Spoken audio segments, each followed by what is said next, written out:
we're going to look for, I guess we're going to get the all of the prompts on what to look for if we're getting a phone call or if we see something that doesn't seem real, what to look for. So, all right. Well, let's welcome Enrico Faccioli to the call. Hello, everyone. Thanks for having me tonight. I would say. Yeah, you're over in the. I don't know what happened to my applause, Enrico, but typically it's working. Yeah. There we go. There it awesome. Is. Yeah. Thank you. Great. So where are you at as we're talking? Yeah, based in London. Been in London for the last 11 years of my life.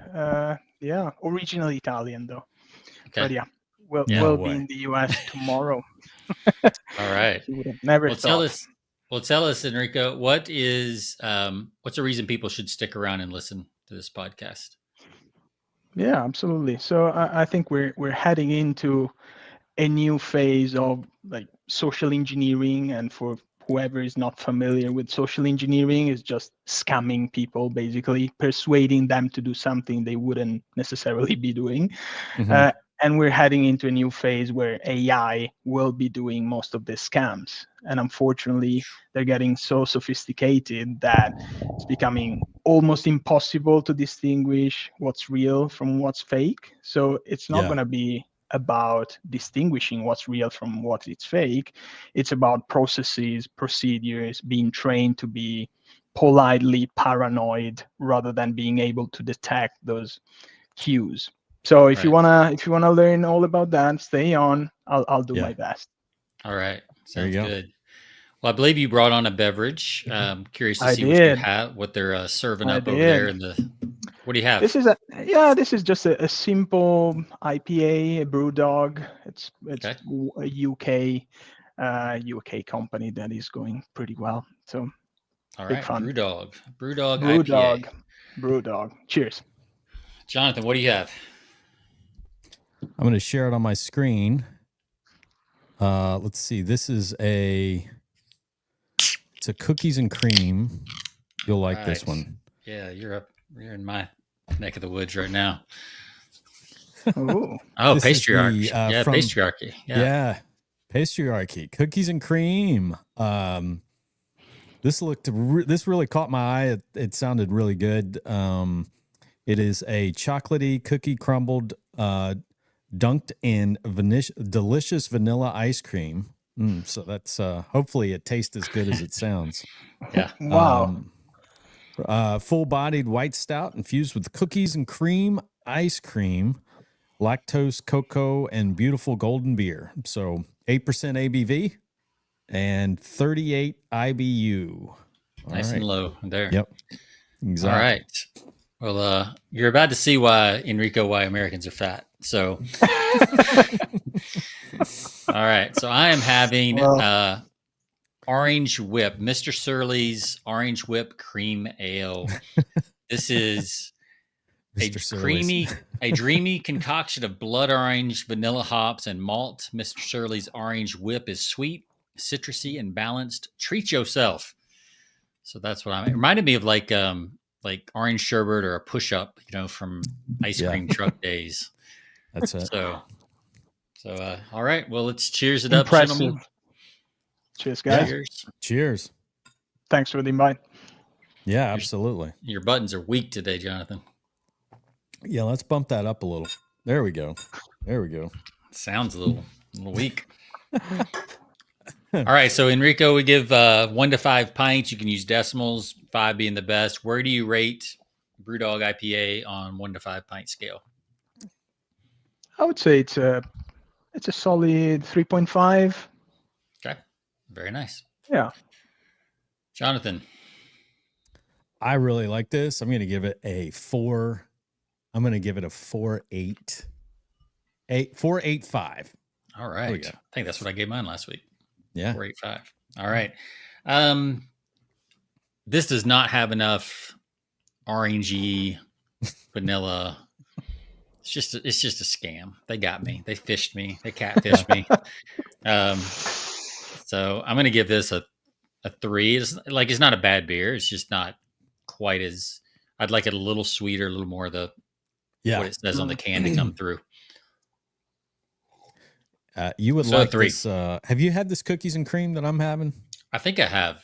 Okay. Sounds and looks familiar. I know I've had a patriarchy. I don't know if it was that one or a different one. Yeah. Yeah, you definitely like this one. Yeah. I may have to go pick one up. So, all right. Well, let's talk about so the company name, Enrico, is Vishr.AI, and that's kind of a play on vishing with a V, Correct. just like fishing, but with voice. Yes. So is exactly that?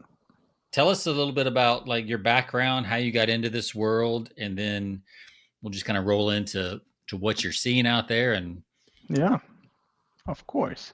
So I've been working in cybersecurity for the last 5 years or so. So this is our second product that we've built. This is actually a much more recent one. It's literally 4 months old. And simply because it could have not been done earlier. But yeah, taking a step back in terms of my background, I have a more of a traditional kind of finance background. Did a master in quantitative finance. Started working in more traditional kind of stuff. Got bored pretty quickly for a big fund. Moved into investing in startups. Joined one of the startups we wanted to invest in. Spent 3 years there. It was a geospatial AI startup when AI wasn't cool, 8-9 years ago. And then I got a breach. I got breached myself, and so I got more interested in cybersecurity. So started reading, researching, and despite the billions spent every single year in cybersecurity, you still hear of security incidents every single day. And so I thought, hey, there's definitely something that can be done here. And I randomly met my co-founder, Matt Holland, during COVID. He's a security veteran. He was a chief information security officer for a lot of big companies. He's probably double my age. He'll hate me for saying that, but yeah, a lot more experience than me. So we teamed up and kind of started building cool security products for the last few years, and we're now serving mostly enterprise customers. And yeah, the latest one, enterprise customers, so relatively big ones. Yeah, different sectors, but yeah, mostly bigger ones, because the small ones, unfortunately, they care less. They think they won't get attacked, or they simply don't want to spend money. They have other priorities. But yeah, that's kind of the state of cybersecurity. But yeah, the latest one, it's a voice phishing simulation and training, and it literally came from some of our customers starting to experience more and more voice phishing attacks toward the end of last year. Obviously, we always talk with customers, and they were like, "Oh, guys, we're getting attacked more and more. We're also starting to see some AI impersonation, not just the traditional voice phishing, which is somebody picking up the phone and trying to scam you or trying to scam your help desk. It's also AI impersonating whoever they want to be impersonating. Could be the CEO, CFO, help desk. And so they kind of started saying, "Oh, can you help with this?" And obviously said yes. And so we've built this platform that does simulations. So we pretend to be the bad guys. So we do this day in, day out, literally calling people on the phone. Obviously, it's not us calling. It's fully automated, doing hundreds, thousands of calls a day, depending on like the whatever is your objective and your campaign that you want to run. But it does it fully automated end to end, and you want to understand whether your employees are susceptible to this type of scams. The same way companies do email phishing simulations, so they send out phishing emails and see who clicks on the link. That's been done for like 20 years. The next frontier is voice. Everybody is investing in voice. You see OpenAI, Meta, whoever, they're investing billions into voice. And if you look at the movie Her, from like, when was that?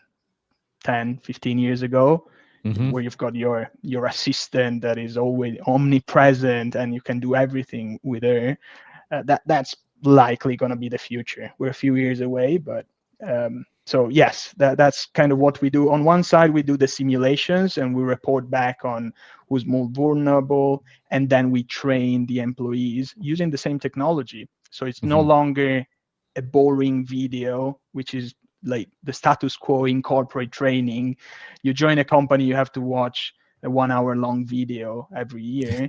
That's boring. That sucks. Nobody want to do that, and you don't learn because it's passive. It's you probably have your kid watching the video instead of you. And instead we use those AI agents, voice AI agents, to train you 101 as a personal coach, the best personal coach you could ever have, because it's tailored for you and it's trained on a specific topic, and you have to engage. You have no other choice, because it's a conversation. So tell us, like, since you see it every day, like, how sophisticated and how fast are these AI attacks? Like the voices, how good are they getting? Like a lot of us have used chat and the voice things. I don't know if everybody's been exposed to the higher quality voice stuff. Probably not just yet. So if you look at all the attacks that are happening today using voice, and there are some stats from CrowdStrike, which is one of the largest security companies. Yeah. So just last year, they saw attacks rising from the first half to the second half by almost 500%. Wow. Voice-based attacks. Obviously, they're not going to be all AI-based. If a small fraction of that will be AI-based, but the important stat is that that proportion is increasing year by year, because AI is getting better, it's getting cheaper, it's getting more accessible. Open source models are becoming much better. And so you can't just restrict with closed sources and protecting with guardrails. Open source, everybody could use them. Bad guys can just stand up something and start running it at scale. So I would say today, you can kind of compare two things. You've got the cloning capability, which is still, I would say, with 1 minute of audio, and we do this every day.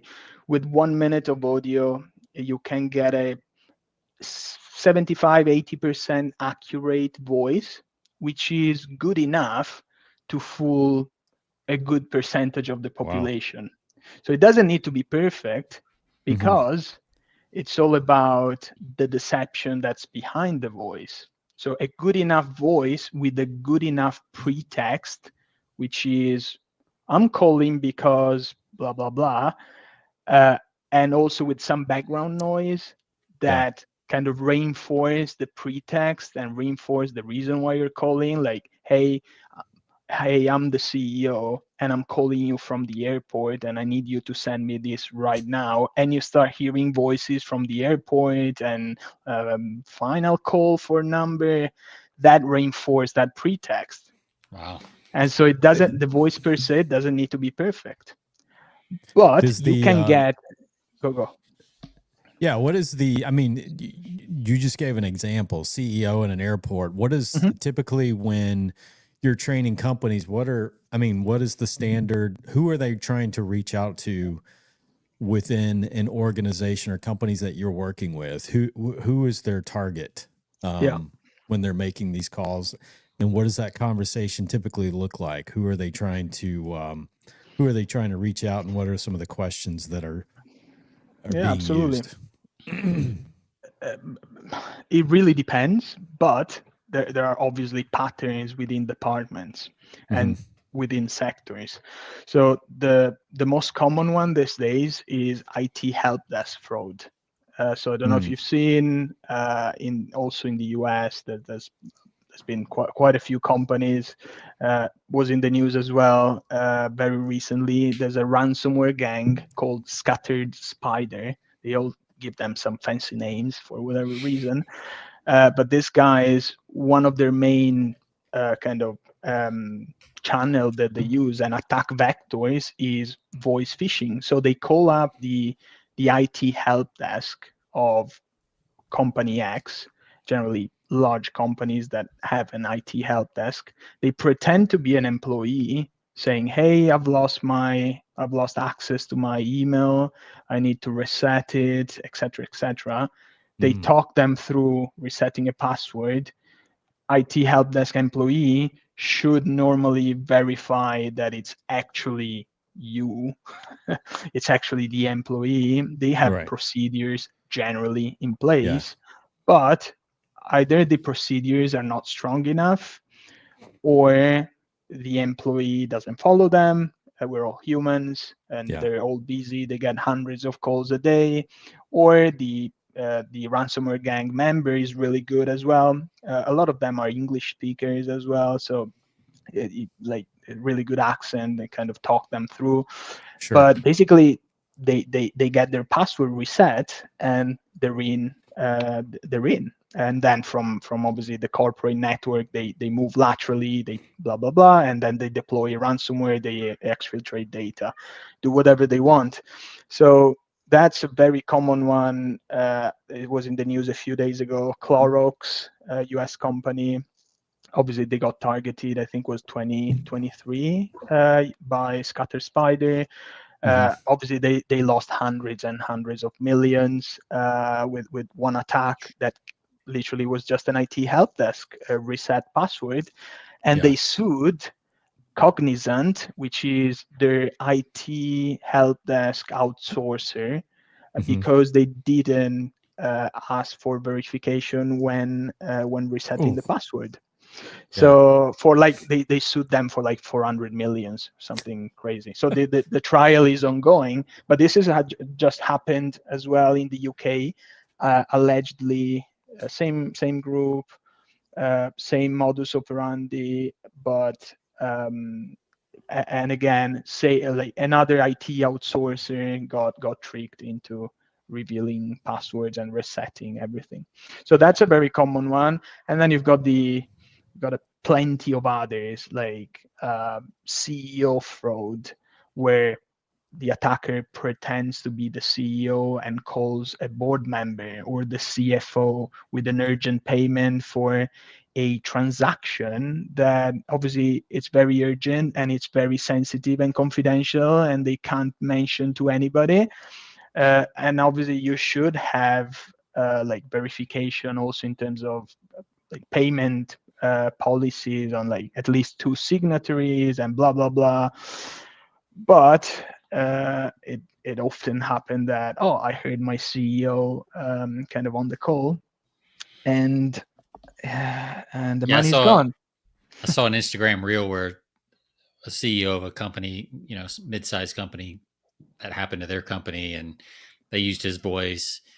Because I mean, you're CEO, I think, right? Your co-founder. Yeah. Like your voice is out there, like on podcasts and things like that. Like if people want to find your voice, they can find it. So it's crazy. But I also think like, if you're in the middle of your workday and there's 15 Slack messages going off and there's emails and there's meetings, like I can see how you would not, like, it's one thing, like I saw you have like this try a vishing call thing on your website, and I listened to it. Well, if I'm looking at it and I know that's what it is, like, of course, then I can pick stuff up and I can kind of play with it.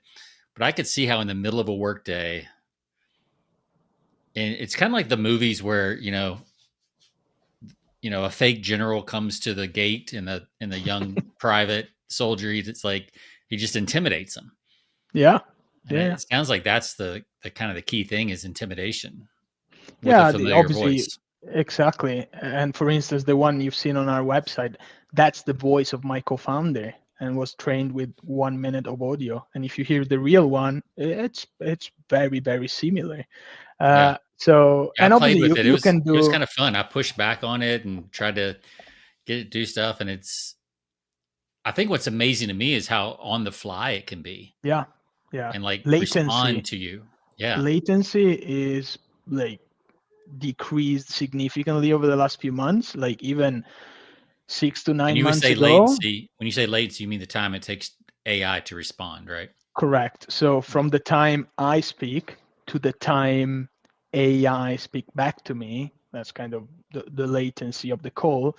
Right. And it was 3, 4, 5 seconds just months ago. Now it's sub-second It's latency. right away. Yeah. So It's it's almost feels very like a conversation. conversational. Yeah. It's very especially like even if in certain situation you might still have a bit of a lag. Like in certain situation you might have 1.5 seconds, which still feel all right, but you can still use deception and the pretext to make it sound legitimate. Like, hey, can you hear me all right? I've got a bit of a delay today.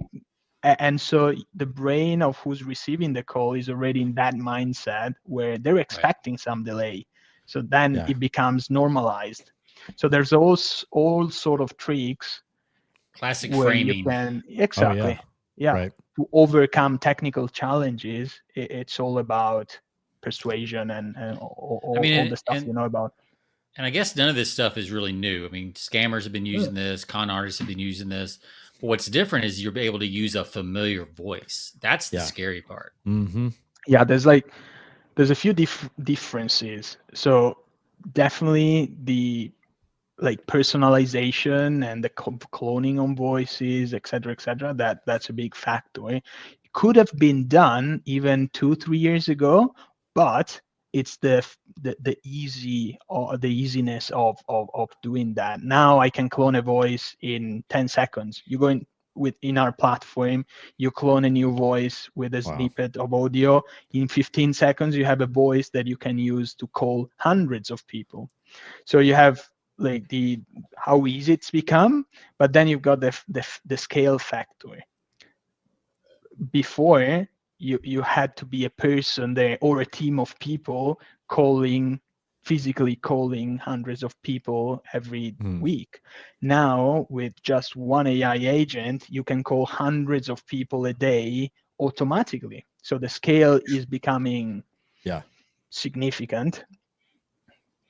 So this is incredible because, like, you know, if you normally, of course, you know, I don't answer calls typically if I don't recognize, but if you get a call, you know, if you typically get a call and it's like a telemarketer or something, and you know that there's a pause, or you know there's typically, you know, if it's someone from overseas, if they're calling, and you know there's you know, you pretty much can identify it right away. But AI is going to change that because it's using voices that you're probably are familiar with or more comfortable with, as opposed to someone that you know is probably working a phone from, you know, no offense, but it's like Pakistan or India or something like that. But it's just like, you know, you could pretty much identify right away some of the people that you're talking to, or just like, oh, this is a scam or whatever.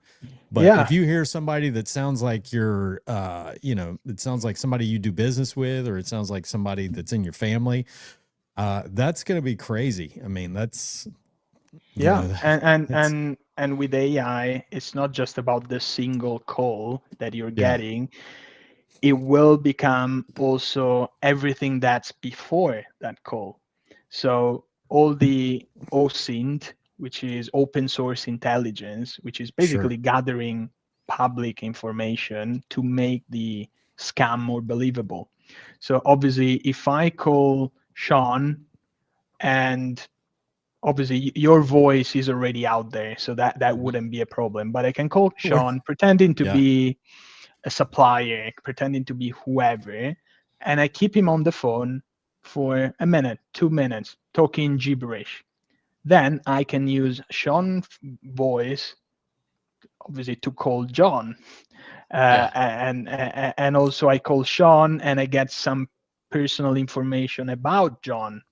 So you can like a lot of the scammers, what they do, they call a lot of employees first. So I call Max in IT and I get his employee ID number. because I pretend to be the help desk and I need to do a patching and whatever the pretext is. So I get his employee number, and then I go on LinkedIn and I get a lot of other information. I get the project he's working on. I get that he's just been promoted. I get to see who his boss is. So I build a full picture of Max just from that open source intelligence. And then I can call IT help desk and I have Max employee number. I might even find like his social security number in a previous breach online. It's probably already somewhere. And so I have a lot of pieces of data. I know his date of birth because it's probably either on LinkedIn or on Facebook or somewhere. Mm-hmm. And I know where he lives, whatever. And so I go to the help desk with all these pieces of information, and I'm able to get through because they believe me. So AI is automating also all this all this OSINT process, which obviously becomes quite at the minute it's a daunting task. It takes time, it takes human effort to go through all this public yeah, information. I think like the Manus AI agent right now. Like you could give it that task. Like here's the person, here's their LinkedIn profile. Now go find the rest of their stuff. Make sure it's the same person. Dig up everything you can find on them, and it's going to come back with a pretty good set of stuff. Yeah. Pretty Yeah. and without any effort. So, yeah. all right. So we know this is a problem. We know we're not going to outsmart it, Yeah. right? Because we all have cognitive biases and we're busy and we're, not thinking when that call comes in. So what are the procedures? What are some of the things that you have your clients do? I'm like thinking like nuclear arms codes, like, you got to have two people read codes and verify things. Like, I mean, are we going to have to get to that point, or is it? Yeah, I've actually just written a book about that. So it's just been published. Me and my co-founder, and What's it it's called? all about. It's Social. called Social Engineering 2030. Okay. Oh wow. We actually had Frank Abagnale, the Catch Me If You Can guy. He wrote our foreword. Cool. Yeah, that's awesome. And a bunch of other experts. So yeah, pretty chuffed with it. Is that on Amazon now? Can we get it? Yes. Yeah. Okay. Literally came out a few days ago.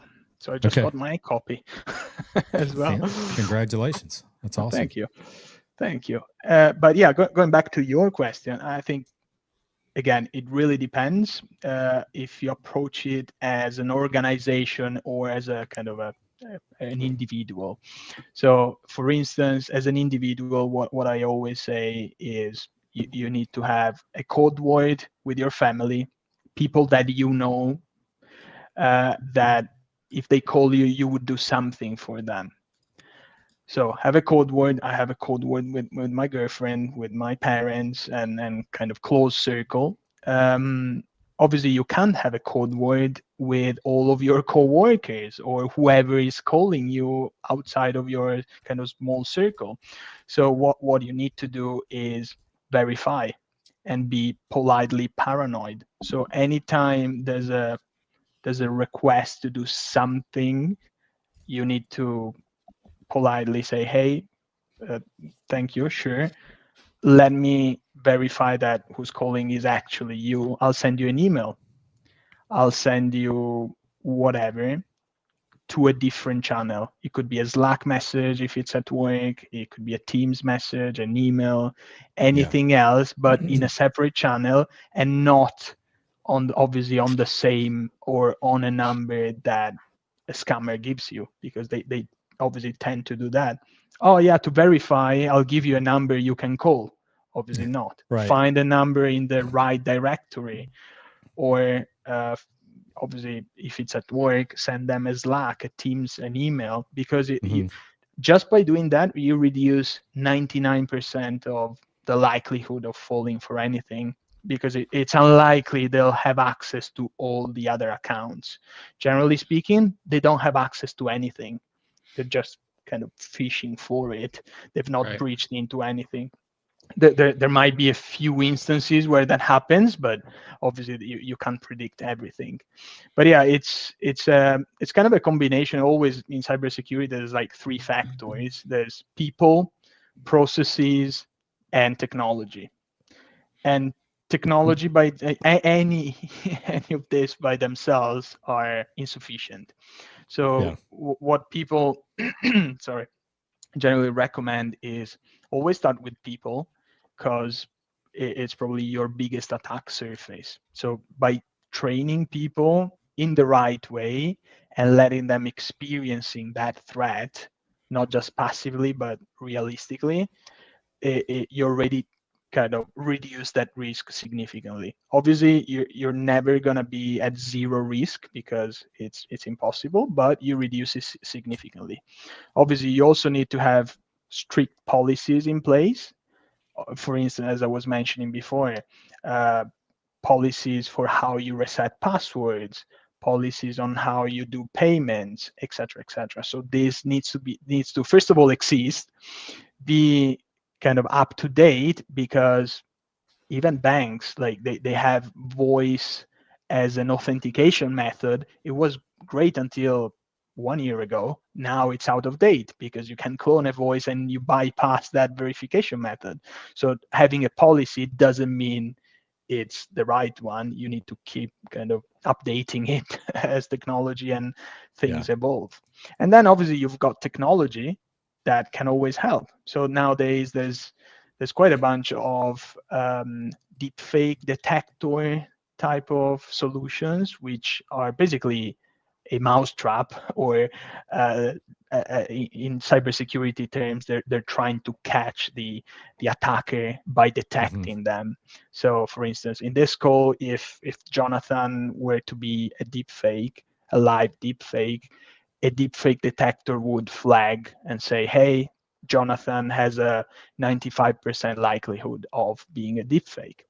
Obviously, the reason why none of this can work by themselves, because technology at the minute, it's not perfectly accurate.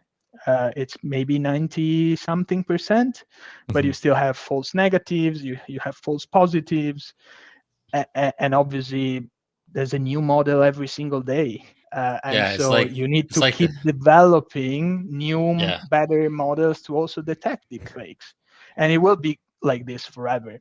And also the challenge there is integrating these detectors inside of the workflow. Like, Right. think of an enterprise. Okay, they have video conferencing tools, so they might have Teams, they might have Google Meets, they might have WebEx, etc., etc. They might have external customers that want their salespeople to join another platform that the security team doesn't know about. But then they have the call center that is using something different, and then you have regular people. They might have corporate phones, they might have landlines, they might have their bring your own device. And so it's even more difficult with those type of devices to install anything and touching them and whatever. So yeah, technology by itself, it's just not enough. You need to kind of combine all of this kind of trifecta and reduce Well, risk. it seems to me like you're going to have some type of human to human, like you said, the safe password, the kind of thing. Because I would think AI is just going to be able to keep one up in Yeah. each other. The bad side and the good side are just going to keep one up in each other as it gets smarter and smarter.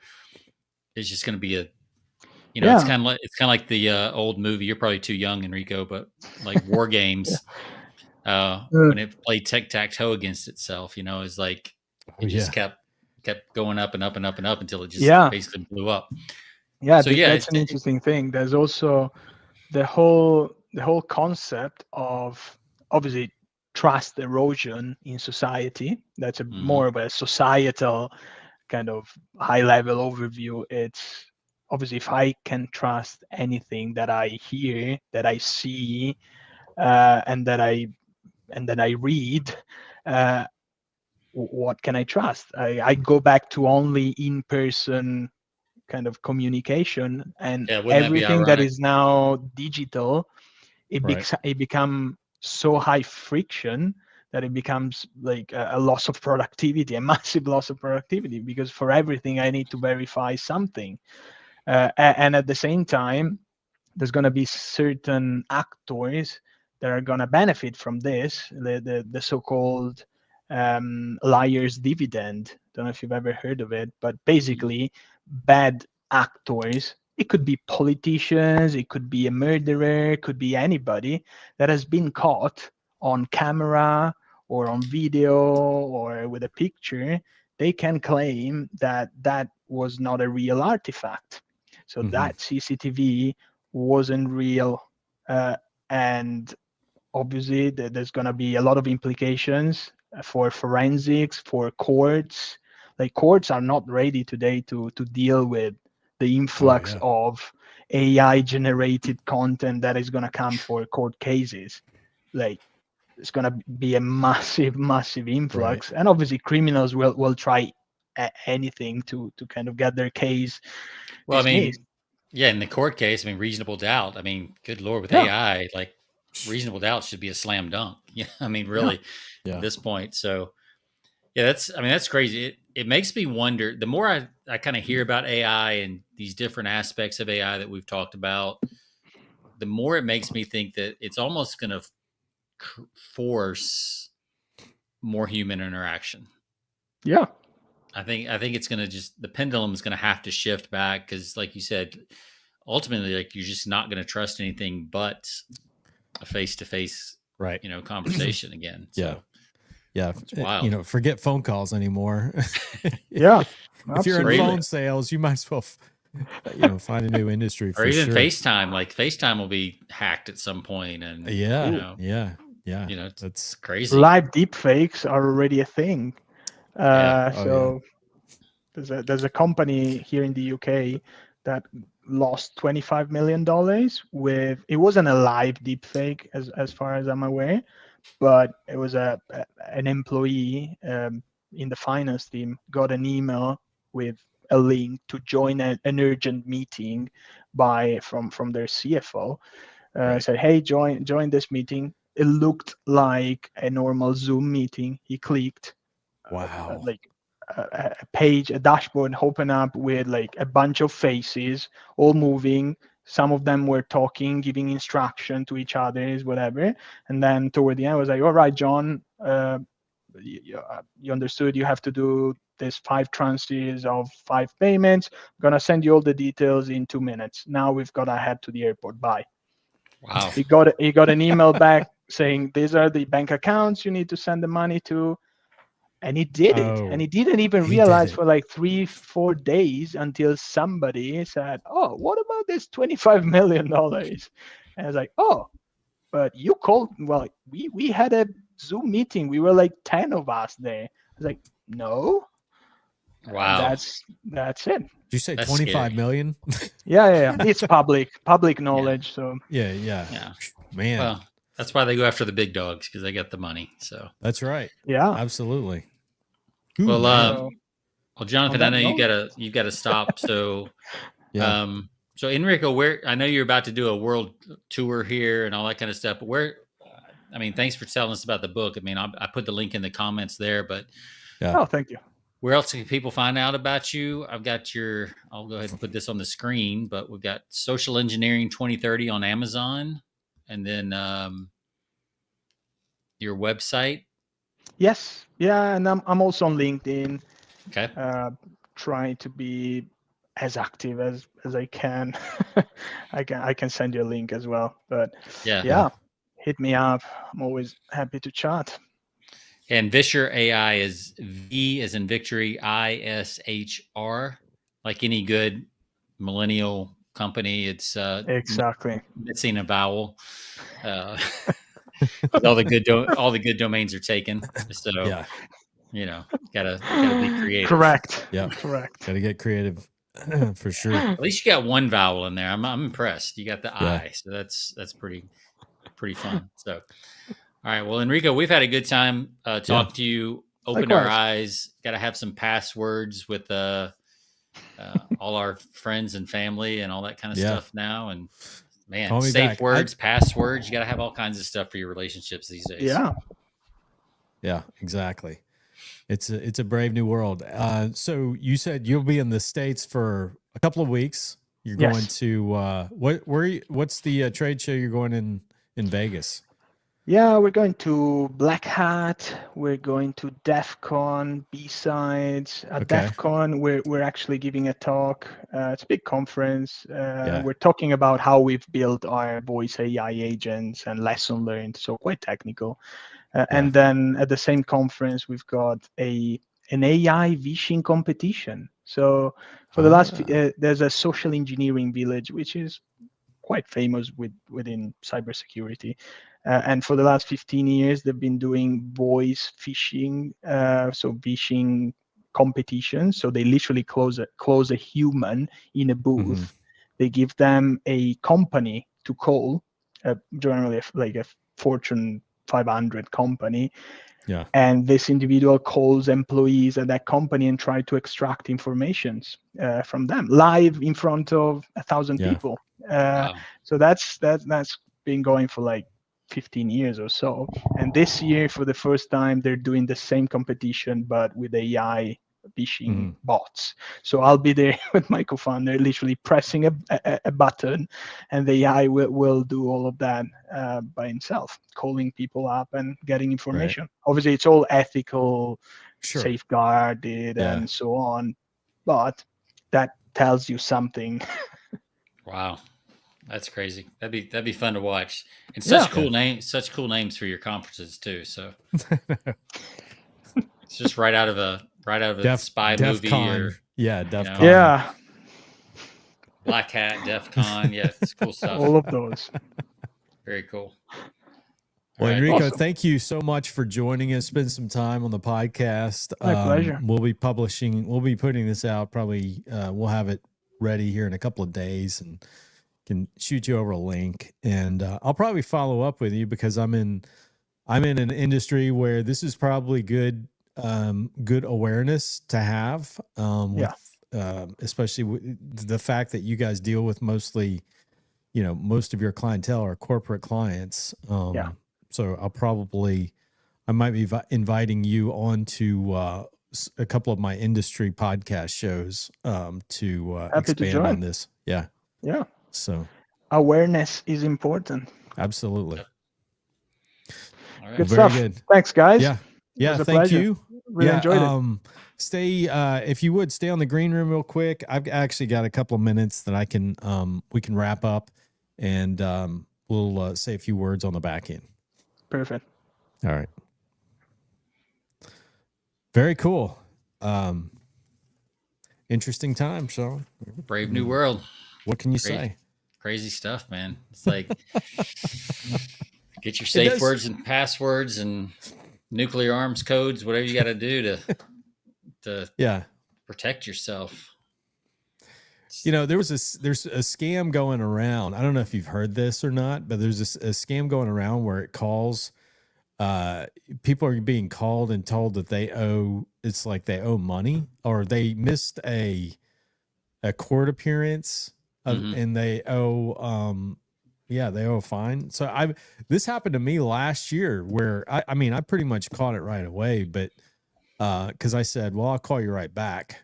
Because they said, I got a phone call that it sounded very convincing, like he was an officer, that you had missed a court appearance and that you, if you didn't pay this fine. And I'm like, I don't know what you're talking about, dude. If you'll give me a number, I'll call you back. And they would not do that. So that was kind of a telltale sign. But apparently there's a lot of these scams going around. I know Tamara got one of those a year or two ago. She got the same thing. Yeah. Yeah. So it's wild.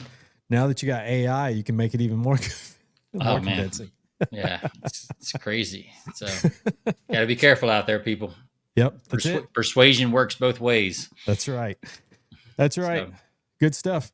Well, to all of our listeners, you can check us out at persuasionbythepint.com. You can find us on all of your favorite platforms. And check us out at Spotify or iTunes, wherever you find your favorite podcast, Persuasion by the Pint. And look forward to checking in with you guys next week, next Friday on our next episode. Sean, it's been fun, man. We'll see you. See you.